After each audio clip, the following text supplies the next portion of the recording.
In May of 2020, filmmaker and photographer David Jones felt compelled to interact with his community, conducting interviews in Atlanta following the murder of George Floyd. On the second day out, he brought his friend Kimberly Jones with him. While the two had some downtime, he captured a spontaneous and powerful statement from Jones about the economic and social injustices that continue to infuriate the Black community, following the criticism of protests and riots at the time. The 6-minute speech later went viral. Listen. If I right now decided that I wanted to play Monopoly with you, and for 400 rounds of playing Monopoly, I didn't allow you to have any money, I didn't allow you to have anything on the board, I didn't allow for you to have anything. And then we played another 50 rounds of Monopoly, and everything that you gained and you earned while you were playing that round of Monopoly was taken from you. That was Tulsa, that was Rosewood. Those are places where we built Black economic wealth, where we were self-sufficient, where we owned our stores, where we owned our property, and they burned them to the ground. You can't win. The game is fixed. So when they say, why do you burn down the community? Why do you burn down your own neighborhood? It's not ours. We don't own anything.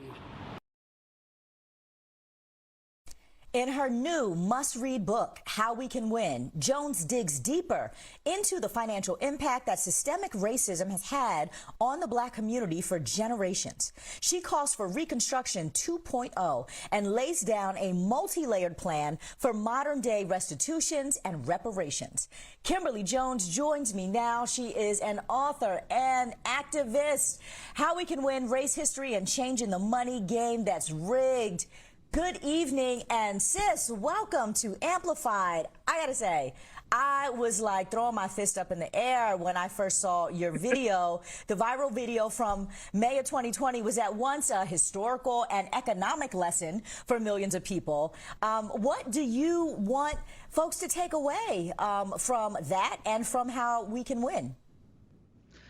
Well, what I do in the book, How We Can Win, is expand on that. And so I go into further detail about all of the atrocities that have happened that led us to the economic disparagement that African Americans have faced in this nation. There's so much information that has been unavailable, and the miseducation of not only the Black child, but the miseducation of the American child has made it so that people don't empathize with the notion of why reparations is necessary. And I hope that what I'm laying out in the book, and I think I was the budding of laying it out in that video. How did your upbringing impact the work that you're doing today? It was deep. I say now when I reflect back on it, I think that I was being groomed for this and not even knowing it. I had an amazing next door neighbor, Miss Deborah, who still lives in the house next to my parents' home, who was my babysitter, who would play revolutionary records and tapes for me when she babysat me. I went to after school programs at Operation Push Rainbow Coalition, at DuSable Museum, at the Ebony Theater Association, and I was one of very few Black kids at my final high school. And so I had close relationships to people like my uncle, who was in the famous 761st Tank Battalion. So I took over Black history at my school. And so I just think that being immersed in the education of my people for so long and having all this information, knowing other people didn't have it, made me want to make sure it got out there in the world. You were trained to be a revolutionary. So in your book, you talk about you want to reestablish the Freedmen Bureau, formerly known as the Bureau of Refugees, Freedmen, and Abandoned Lands.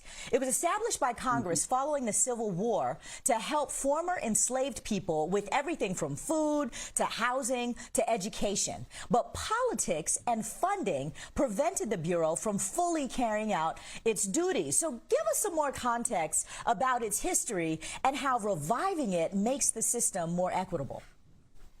Well, the Freedmen's Bureau was being run by General Oliver Howard, who Howard University in DC is named after. And they really didn't give him any money to do all of the things that were just listed. The amount of money that they gave him in total for a year to run the Bureau was what they spent in a week on the Civil War. And so what he did have access to was 850,000 acres of land. And he started to disseminate land to formerly enslaved people. And we became farmers. We had all the skills, right? So we had just come off the plantation. We knew how to blacksmith. We were carpenters. We were farmers. And so by some people beginning to get this land, they were able to begin thriving. And through this is when we had a lot of control in Congress. The 13 lawmakers of Reconstruction, because Black men were given the right to vote, are really the reason that we have the public education system, which is why it's interesting to me that we spend more educating white children than we do minority children. But the overall intent of the Bureau was to say exactly what I'm saying in the Monopoly game, that you had all of this head start and all of this lead. And so for Black people to really honestly be competitive, they are going to need not some handouts, but some hand-ups, which is always funny to me that people try to act like what Black people are looking for in reparations is a handout, when between the 1920s and the 1960s, the U.S. government underwrote millions and millions and millions of dollars in home lending and gave 98% of it to white America to build the white suburb.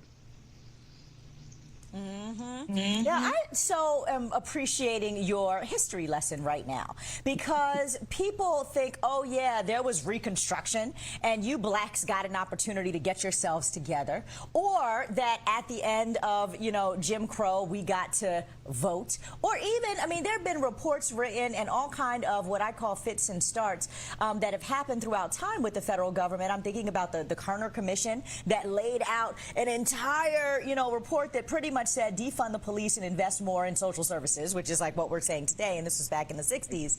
There are fits and starts where government says it's going to really do something to bridge the gap, but exactly to your point, most of those investments that make a lot of sense end up even, lifting up white women or lifting up white people in particular, and here we are still being left behind. So when we talk about reparations, we're just like, give us some money, right? Most of us think about reparations as we just need some cash benefit, but you propose reparations actually be paid with institutional resources. So drill down on that and tell us more about what you mean there. Well, it's been proven time and time again that home ownership is one of the first steps in generational wealth building. We have been redlined to death in our neighborhoods. Our homes are undervalued. When it comes to budget in cities, we get the least amount of budgets in the budget in terms of street sweeping and things that keep our neighborhoods looking good. It's not that people in white neighborhoods aren't throwing things on the trash. It's that someone's there to pick it up. That's the real difference.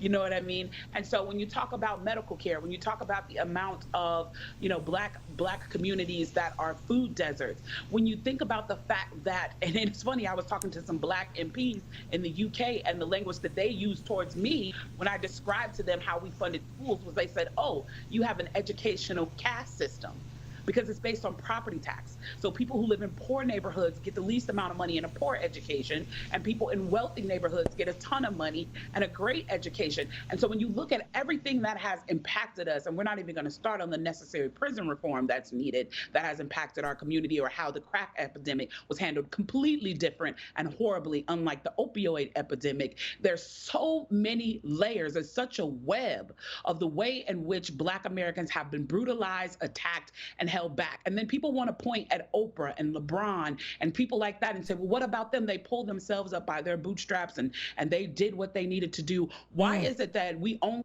as Black people to walk in exceptionalism? You're always going to have the superstars like that who are, above humanism, if you will, and are going to be great. But what I'm fighting for my people is mediocrity. Mediocre white men have been able to make six figures and be able to provide a home and vacation for their family forever. And I want Black men who are mediocre to be able to do the same. Look, you better preach. I always say, like, if I could just channel my inner mediocre white boy, I would be doing really, really well in this country. You ain't got to be smart. You got to be bright. You know, you don't have to be anything. One quick thing. We got 1 minute left. I wonder then, as you're watching this administration kind of fumble the ball around Build Back Better and other things, what do you think that the Biden administration should be doing to create equity in the implementation of programs the way you're describing?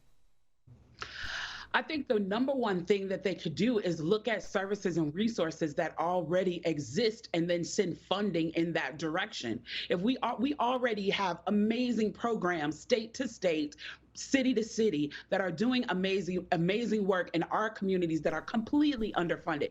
People forget that at the end of the day, a large chunk of what politicians are balancing budget and moving monies around that needs to be spent.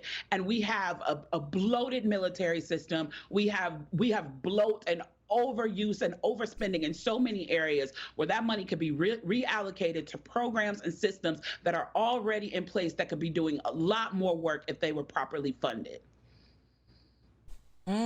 Kimberly Jones, activist and author of How We Can Win, Race History and Changing the Money Game That's Rigged. Thank you for coming on and preaching all the truth to us. We really appreciate you having some time to spend with us tonight on Amplified. Thank you.